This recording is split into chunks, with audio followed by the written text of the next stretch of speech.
Bienvenue dans mon podcast Bloc Notes et bienvenue dans un nouvel épisode. Alors déjà, je voudrais commencer par m'excuser parce que vraiment, j'ai pas eu le temps de faire de podcast et quand j'avais un tout petit peu de temps, j'avais pas forcément envie parce que j'avais déjà fait pas mal de choses. Cette semaine, ça a vraiment été valise, ménage, ranger les chambres, mettre des vêtements à laver, aller à quelques rendez-vous, aller faire certaines choses que j'avais pas forcément fait avant et que je trouve important de faire avant le voyage. Et donc voilà, j'ai pas hésité cette semaine à mettre le podcast en second plan parce que j'avais beaucoup de priorités et de choses à faire. Mais voilà, on est là. Aujourd'hui, je vais parler un peu du voyage. Voilà, on va plutôt parler du voyage parce que je pars un vendredi. Donc le vendredi 6, le vendredi prochain, je pars au Brésil. Je suis trop trop contente. La dernière fois que j'ai été au Brésil, c'était en 2022. 2022, été 2022. J'étais enceinte de ma première fille. Et voilà, j'ai été au Brésil, c'est vraiment plus pour voir la famille, annoncer la grossesse, voir mon papy. Et j'ai pas forcément profité puisque j'étais enceinte. Donc oui, j'ai été chez des parents, voilà, il y avait des fêtes et tout, des choses comme ça. Les Brésiliens, on est comme ça. On aime beaucoup se réunir et manger ensemble et boire ensemble, pourquoi pas, etc. Mais bon, quand t'es enceinte, il y a des choses que tu fais pas forcément ou que t'as pas forcément envie ou que tu ne peux pas faire. Donc je n'ai pas non plus profité tant que ça, si ce n'est que être avec ma famille et revoir un peu ma famille parce que je pense que du coup, je suis allée en été 2022, mais avant l'été 2022, j'étais allée au Brésil en 2019. Donc voilà, donc juste après le Covid, j'ai pas été au Brésil jusqu'à 2022. Donc voilà, donc là, encore une fois, 3 ans après, voire 4 ans presque, non, 3 ans et demi après, je repars au Brésil, à Saint-Louis do Maranhão, à Saint-Louis, je pense en français, de l'état de Maranhão. Donc ça reste le nord, tout ça. Et j'aimerais parler du voyage, du déroulé, parce que on va pas avoir on va pas partir de Cayenne pour arriver directement à Saint-Louis. Il y a tout un voyage à faire. Et je trouve que c'est important de le dire parce que je sais pas encore comment je vais gérer ça, si je vais pouvoir le faire, mais j'ai eu l'idée de faire un espèce de vlog en podcast, bien sûr, avec des choses qui restent quand même agréables à juste écouter. J'ai quand même pensé aussi à faire un vlog tout simplement où je me montre, où je montre les choses, ou bien même si je me montre pas, je montre que ce que je dis et puis moi je parle en fond, je sais pas. En tout cas, c'est sûr que j'ai prévu quand même de montrer un minimum, mais comme je viens de vous le dire, je sais pas si tout ce que j'ai prévu peut être possible. Je préfère voir sur le moment, ne pas trop me prendre la tête parce que je peux très bien me dire que je vais faire ce vlog et au final me rendre compte que voilà, il y a des valises, il y a les enfants, il faut tenir une, il faut tenir l'autre, il faut en porter une, il faut porter l'autre.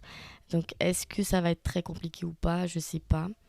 Mais voilà, là je vais parler du déroulement du voyage, comment ça se passe, comme ça vous allez aussi comprendre pourquoi je dis que ça peut être compliqué, tout comme je dis que je pense que ça peut vraiment le faire. Alors, pour ceux qui ne me connaissent pas, qui n'ont pas encore écouté d'autres podcasts et tout, je m'appelle Laïa, je suis d'origine brésilienne et espagnole, donc ma mère est brésilienne et moi je suis guyanaise, enfin je suis née en Guyane à Kourou.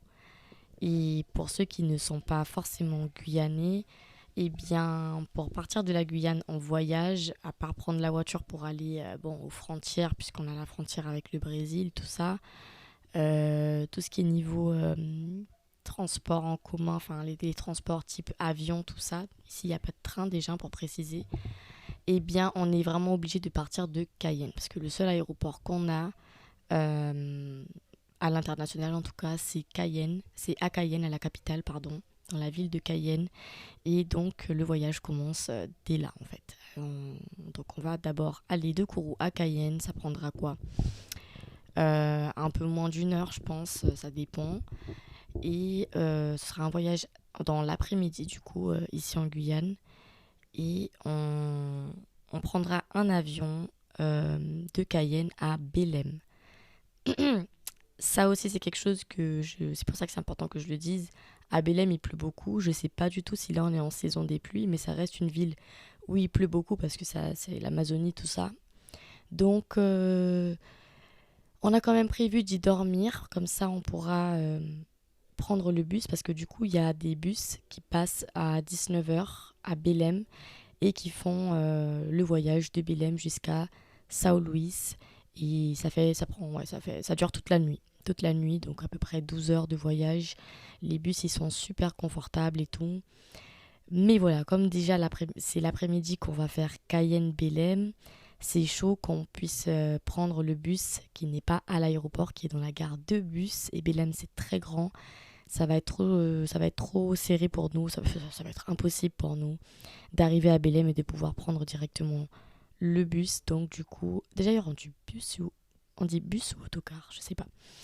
Mais en tout cas, c'est un très grand bus et tout. Il y a même un étage. Euh, mais du coup, voilà, c'est pour ça qu'on va dormir un soir, si je me trompe pas, à Belém. Et comme je viens de le dire, vu que les bus, c'est à peu près à 19h, donc il faut y être dès 17h30, 18h, je pense, si je me rappelle bien. Et puis après, à 19h, dès que le bus est rempli, on y va. Et d'ailleurs, je trouve que c'est quand même très bien organisé. C'est pour ça que je disais que c'est pas impossible que je puisse quand même faire un petit vlog et tout, parce que ça reste, voilà, on va quand même prendre des taxis pour y aller. Enfin, c'est pas non plus comme si on allait marcher ou autre, ou prendre des transports en commun. Donc ça ira. Et mon père voudrait que, puisqu'on dort à Belém, qu'on fasse un petit tour dans Belém le lendemain, avant 19h du coup, enfin avant le voyage dans le bus, et qu'on revoie un peu Belém, parce que c'est vrai que moi je connais Belém, mais ça fait longtemps que j'ai pas revu Belém en tant que touriste. J'ai toujours été pour prendre le bus et puis voilà. Et je pense que j'avais 7 ans, 8 ans quand on était allé vraiment visiter Belém. Donc du coup on voudrait se promener un peu dans Belém, à voir par rapport à la météo, mais voilà, c'est prévu.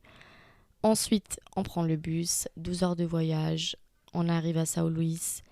Et là, normalement, il y a de la famille qui vient nous chercher à la gare routière. Et puis là, ça commence, les vacances commencent. Euh, je sais pas non plus si je vais participer au carnaval vraiment dans la ville et tout. Parce que, bon, moi j'ai un petit peu de crainte. Je sais que ce qu'on voit sur les réseaux, c'est pas forcément comme ça partout. Mais c'est vrai qu'au Brésil, l'insécurité, elle est présente. Donc voilà, il y a des choses que j'aimerais beaucoup faire, mais que je préfère faire dans un lieu vraiment un peu fermé, type un bar, tout ça, mais pas forcément dans un endroit ouvert, parce que du coup, le carnaval à São Luís, c'est un petit peu comme en Guyane, avec le vidé. Donc par exemple, c'est un gros camion avec un artiste, c'est un exemple, hein, il n'y a pas forcément d'artistes connus qui y font ça, mais Anita, par exemple, c'est ce qu'elle fait tous les ans au carnaval. D'ailleurs, elle y sera. Elle a une espèce de gros camion avec tout ce qu'il faut pour chanter, etc., pour faire du bruit et tout, de la musique. Et les gens, ils sont là, en dessous du camion, ils ont droit à ce concert en live, cette musique, à danser, à avoir aussi l'outfit qui va avec l'artiste et le thème qu'il a envie de choisir. Enfin, voilà, c'est un peu comme ça le carnaval, c'est dans la rue, tout le monde est ensemble et tout, mais c'est public quoi, ça reste ouvert, donc voilà, c'est sécurisé, mais il peut quand même arriver que tu te fasses braquer ou des choses comme ça, et donc moi ça me fait un peu peur, mais j'avoue que j'ai vraiment envie de connaître ça, j'ai vraiment envie de le faire parce que je l'ai pas fait. Je ne l'ai pas encore fait, je l'ai fait dans des villages autour de São Luís, qui d'ailleurs sont encore mieux qu'à São Luís. L'avantage de São Luís, c'est que comme c'est la capitale de Maranhão, c'est une grande ville et tout, forcément là tu sais que tu vas voir des artistes et tout. Donc entre guillemets, voilà, comme c'est gratuit, c'est un gros avantage. Tu peux voir ton idole qui sait gratuitement et danser et tout. Et avec ma famille, on a prévu quelque chose, en tout cas. Je pense qu'une semaine après notre arrivée, moi, j'ai prévu de faire beaucoup de choses. Enfin, quand je dis j'ai prévu de faire beaucoup de choses très, très brésiliennes, qui en plus, ici, je le faisais déjà seule, mais ces temps-ci, il pleut et... Ou alors, il fait trop chaud, le soleil, je trouve que il a l'air d'être de plus en plus proche de nous.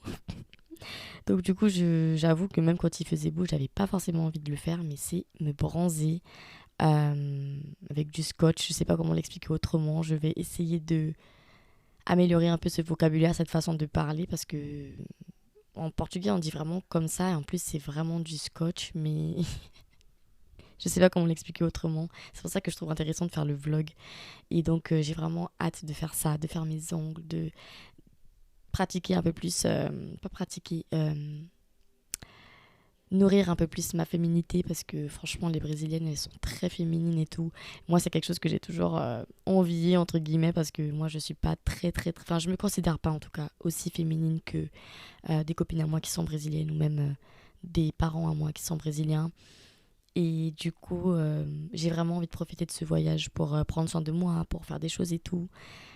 Pour montrer aussi ce côté solidarité parce que ça aussi c'est quelque chose que j'aimerais observer. Mes filles ne sont pas encore allées au Brésil, donc voilà, je suis crue, je suis sincère, je veux voir un peu aussi ce que ça fait tant pour moi de revenir vers ma famille que je connais, hein, tous les ans j'allais au Brésil à la base, mais c'est vrai que ça fait quelques années que j'y vais pas forcément souvent et je reste quand même quelqu'un qui ne vient qu'une fois par an, donc je veux voir un peu comment ça va être et tout. Je veux aussi pouvoir être plus moi-même et moins l'enfant de mes parents qui vient voir la famille et qui doit être comme ci, comme ci, comme ça. Là, je veux vraiment être moi, que ce soit dans ma maternité ou dans les moments de fête. Et du coup, j'ai vraiment envie de voir un peu comment ça va se passer à ce niveau-là. Et au niveau de mes filles aussi, parce que bon, de loin, c'est une chose, mais est-ce que quand je serai avec mes filles, bah, il n'y aura pas un petit décalage ou quelque chose comme ça. Voilà. Je vais pas trop m'étaler sur ça parce que peut-être que je vais dire du n'importe quoi. Mais je pense que vous aurez compris ce que j'essaie de dire par là. C'est que, voilà, c'est un retour dans une de mes cultures, dans une de mes familles. Et dans une de mes familles que ça fait vraiment longtemps que je ne vois pas. Et là, je suis maman, je suis adulte. Et voilà, ça va être quelque chose de nouveau malgré tout et je veux vraiment pouvoir expérimenter ça et pouvoir aussi, qui sait, trouver des sujets de podcast parce que vraiment là, j'ai pas prévu d'enregistrer des podcasts pour profiter des vacances. J'ai vraiment prévu, je sais pas comment je vais m'organiser, mais de expérimenter, enfin de vivre l'instant présent au Brésil, tout ça, tout ça, tout ça et de voir un peu ce que je peux en tirer pour bloc-notes. En dehors du fait que j'ai envie de faire des vlogs et tout. Et voilà, donc c'est pour ça que je vais pas trop m'étaler, mais voilà, j'espère que ça a été compris ce que j'essaye de dire par là. Et donc voilà, maintenant vous savez que ce sera en gros 2 jours de voyage. Donc l'avion, je pense que ça dure 2 heures maximum le vol entre Cayenne et Belém.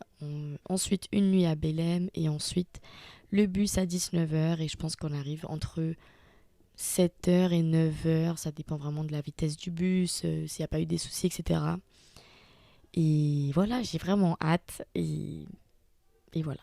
Je n'ai pas autre chose à dire pour aujourd'hui, surtout que là c'est un épisode de coucou toi, donc c'est plus donner des nouvelles et tout. J'ai pas forcément de nouvelles à part que je suis en pleine préparation de valises, de laver des vêtements, etc., etc. D'essayer de faire une liste aussi des choses que j'aimerais beaucoup faire parce que j'ai vraiment une manie d'avoir des idées, de ne pas les écrire ou les mémoriser. Et après, bah, je regrette parce que j'ai pas fait ci, j'ai pas acheté ça et j'ai pas fait ça. Enfin, voilà. Donc voilà. En tout cas, je pense que je l'ai pas dit, mais ça durera 1 mois le séjour. Et voilà.